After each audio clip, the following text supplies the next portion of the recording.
जय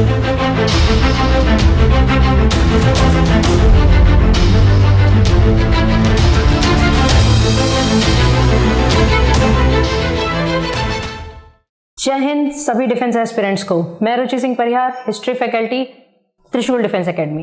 तो चलिए स्टूडेंट्स, कल हमारा नोटिफिकेशन आ चुका है हमारे एग्जाम का, जिसका आप सभी को इंतजार था। हमारा सितंबर के एग्जाम का नोटिफिकेशन आ चुका है, हमारे फॉर्म आ चुके हैं। तो बिना देरी किए आप फॉर्म भर लीजिए, ठीक है। तो आज हम आपको क्या बताने आए हैं, जो कुछ बहुत चेंजेस किए हैं यूपीएससी ने आपके सिलेबस में। तो आज हम अभी इस वीडियो में एनडीए सिलेबस में क्या क्या चेंजेस आए हैं, एनडीए का सिलेबस क्या है, उस पूरे सिलेबस को कवर करते हुए चलते हैं। तो चलिए आज जानते हैं कि हमारे सिलेबस में क्या क्या चीज़ें चेंज की गई हैं, कुछ नई चीज़ें ऐड की गई हैं या कुछ पुरानी हटाई गई हैं, ठीक है। तो हम सबसे पहले देख लेते हैं हमारा जो जीएटी का सेक्शन डी होता है, यानी कि जीएटी में हमारा जनरल साइंस भी होता है और हमारे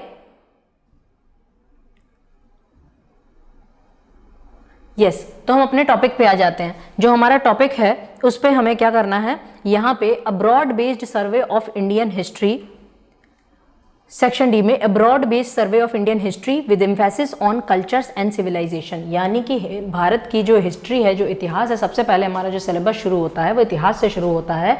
इसमें कल्चर पे और सिविलाइजेशन पे हमें एम्फेसिस करना है, यानी आर्ट एंड कल्चर से भी प्रश्न पूछे जाएंगे, तो वो टॉपिक भी हमें अच्छे से कवर करते हुए चलना है, ठीक है। तो abroad way survey of Indian history में पता है, इसी में ब्रॉड वे इतना बोल ही दिया कि उसी में वो अम्ब्रेला टर्म हो गया, उसके अंतर्गत ही आपका एंशिएंट, मिडिवल, मॉडर्न सब चीज़ें आपकी आ जाती हैं, ठीक है। तो भारतीय इतिहास का पूरा सर्वे एकदम लेके हुए, समझते हुए हमें चलना है। फिर किस पे फोकस किया गया है, फ्रीडम मूवमेंट पे। फ्रीडम मूवमेंट यानी आज़ादी का जो आंदोलन शुरू होता है ना, जब हम देखेंगे 1857 की क्रांति के बाद से कांग्रेस का जब फॉर्मेशन हो जाता है, कांग्रेस के फॉर्मेशन के बाद एक लयबद्ध तरीके यानी क्रमबद्ध तरीके से हमारे देश में क्या होते हैं, फ्रीडम मूवमेंट्स होते हैं। फिर 1947 तक जब देश आज़ाद हो जाता है, तो इसको बहुत अच्छे से कवर करना है। इसमें से कम इस टॉपिक में से 4-5 क्वेश्चन आपके होने ही होने हैं, ठीक है। ये तो फिर भी बहुत कम बताया, कभी कभी तो 7-8 क्वेश्चन कर देता है, बिकॉज ओवरऑल अगर हम देखें 50 क्वेश्चंस में 50 में हमारा एक तरह से हिस्ट्री और ज्योग्राफी का सेक्शन ज़्यादा रहता है, 10 क्वेश्चन के आसपास हमारे करंट अफेयर के रहते हैं, 1-2 क्वेश्चन हमारे पॉलिटी और 1 क्वेश्चन हमारा इकोनॉमी का रहता है, वो भी 5 ईयर प्लान से, ठीक है। तो चलिए और क्या चेंज किया गया है, तो ये तो हमारा पहले भी था।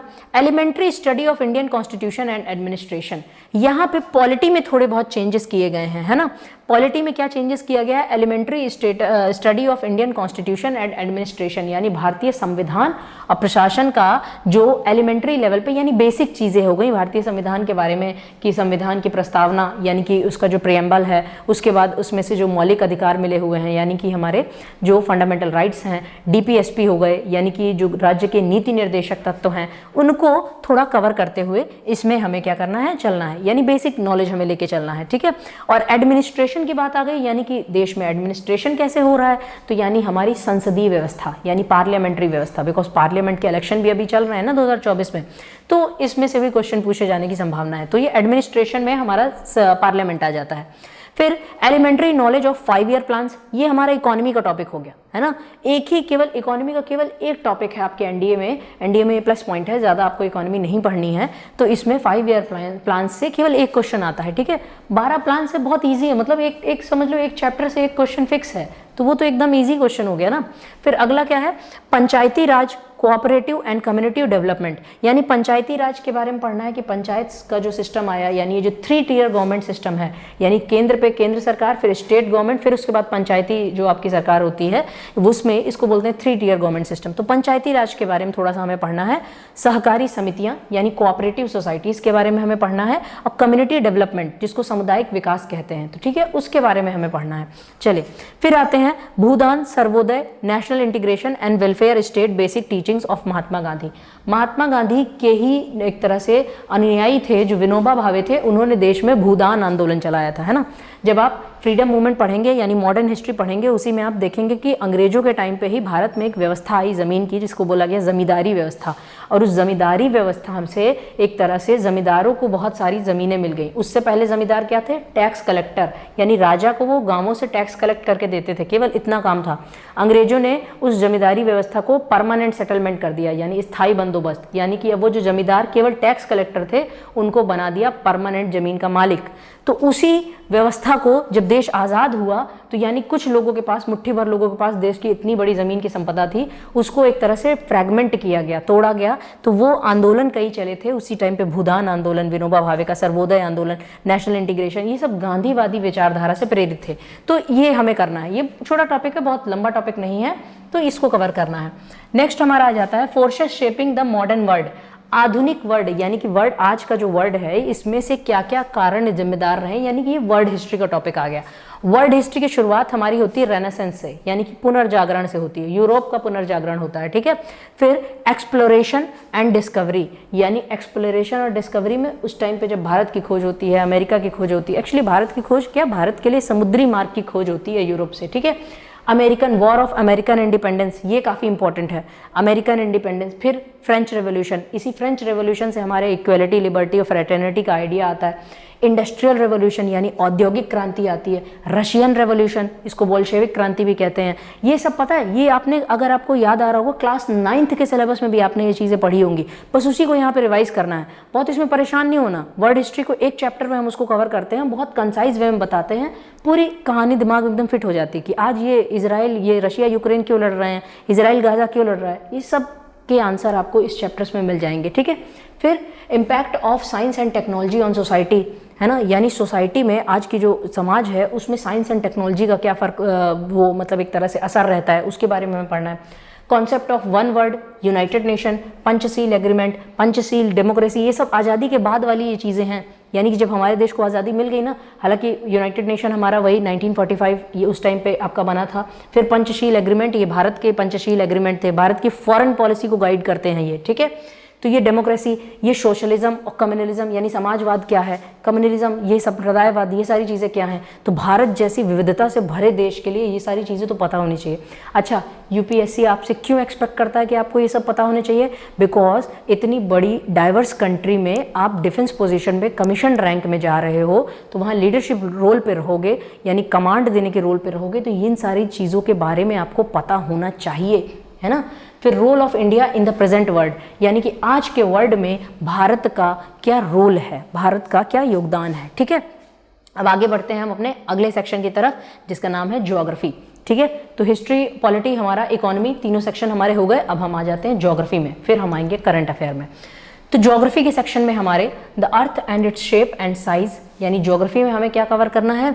अर्थ का, उसका शेप, उसका आकार कैसा है, उसकी आकृति कैसी है, अर्थ का लैटिट्यूड और लॉन्गिट्यूड, यानी कि उसके अक्षांशीय रेखाएं, उसकी देशांतर रेखाएं, और कॉन्सेप्ट ऑफ टाइम, टाइम का कॉन्सेप्ट, यानी कि इंटरनेशनल डेट लाइन से कैसे, किस तरह से टाइम का आता है। इंटरनेशनल डेट लाइन तो समझ लो बेटा एक ऐसा टॉपिक है, एक क्वेश्चन पक्का रहता है इंटरनेशनल डेट लाइन से, है ना। अभी लास्ट ईयर का मुझे एक क्वेश्चन याद आ रहा था, उसमें पूछा था कि इंटरनेशनल डेट लाइन के वेस्ट पे जाने पर 4 ऑप्शन दिए थे कि 24 घंटे बढ़ जाएंगे, 24 घंटे घट जाएंगे, 12 घंटे बढ़ेंगे या 12 घंटे घट जाएंगे।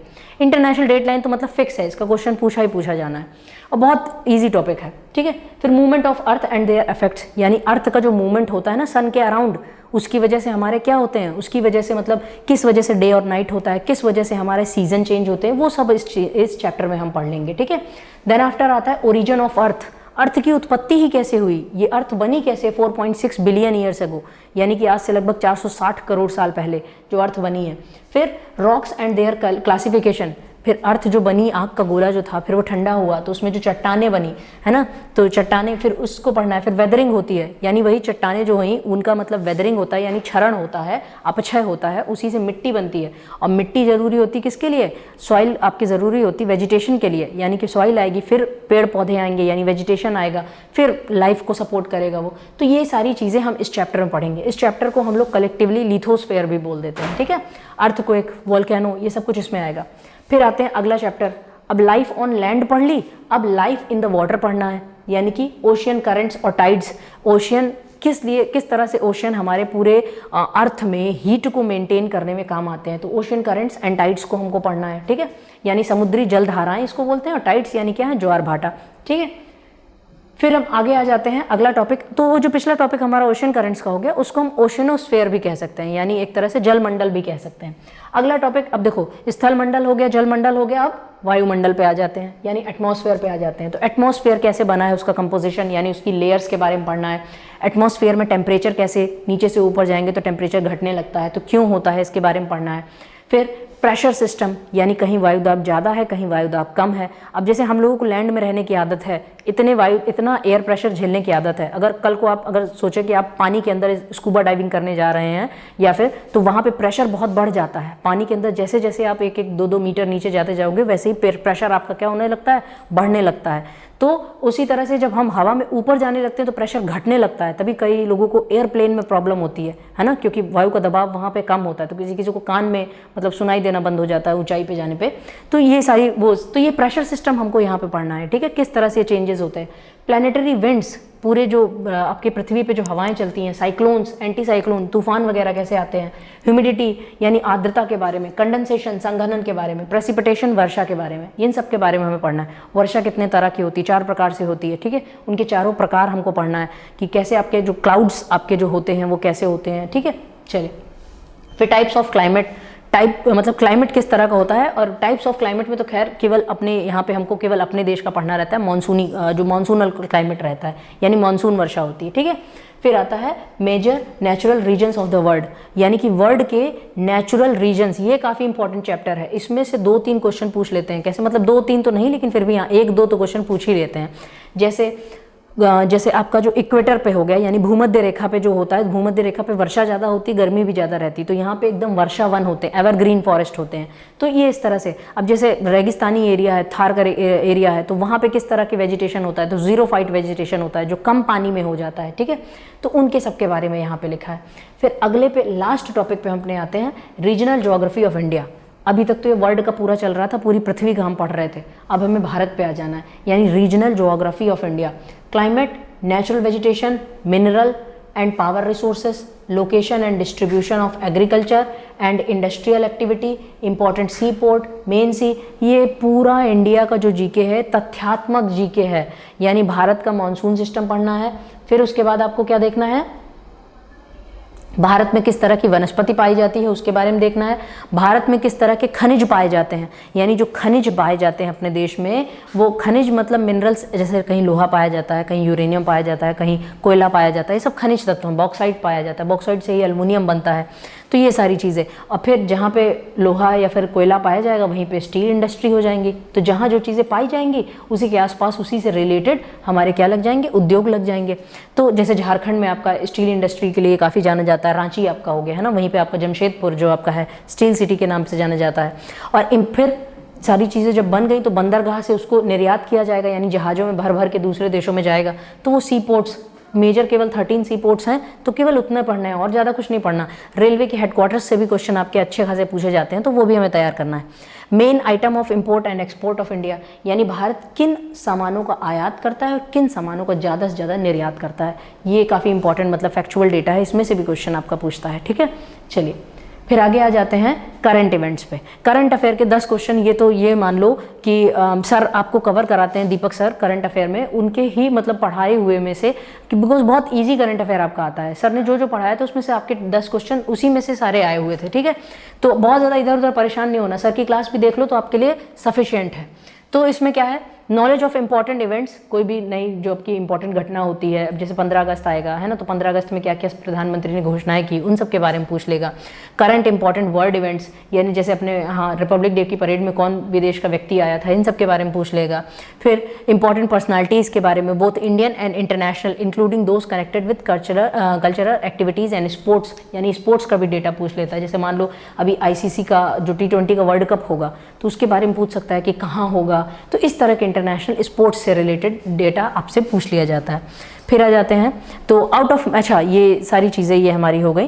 तो इतना हमारा ये सब क्या होता है, ये हमारा पूरा सिलेबस था किसका, एनडीए का। तो इस तरह से आपको एनडीए का पूरा सिलेबस कवर करना है। और हमारे अभी नए बैचेस भी लॉन्च हो चुके हैं। ज़्यादा जानकारी के लिए आप हमारा जो डिस्क्रिप्शन है, डिस्क्रिप्शन पे जो नंबर दिया गया है उस पर आप कॉल कर सकते हैं। प्ले स्टोर पे जाके हमारा त्रिशूल डिफेंस एकेडमी का आप ऐप डाउनलोड कर सकते हैं। उसमें सारे चीज़ें आपको उसमें जानकारी मिल जाएगी, कौन कौन से ऐप्स हैं, कौन कौन से कोर्सेज लॉन्च हुए हैं जिन पे आपको आपकी तैयारी में मदद मिल सकती है। ठीक है, तो चलिए हमारा लेक्चर आज का ये यहीं का वीडियो समाप्त होता है। इस वीडियो में हमारा उद्देश्य था आपको जो नया पैटर्न आया है उसमें जो भी चेंजेस हुए हैं उन सब की जानकारी आप तक प्रोवाइड करने का। तो चलिए आज के वीडियो को यहीं पे समाप्त करते हैं। जय हिंद, जय भारत।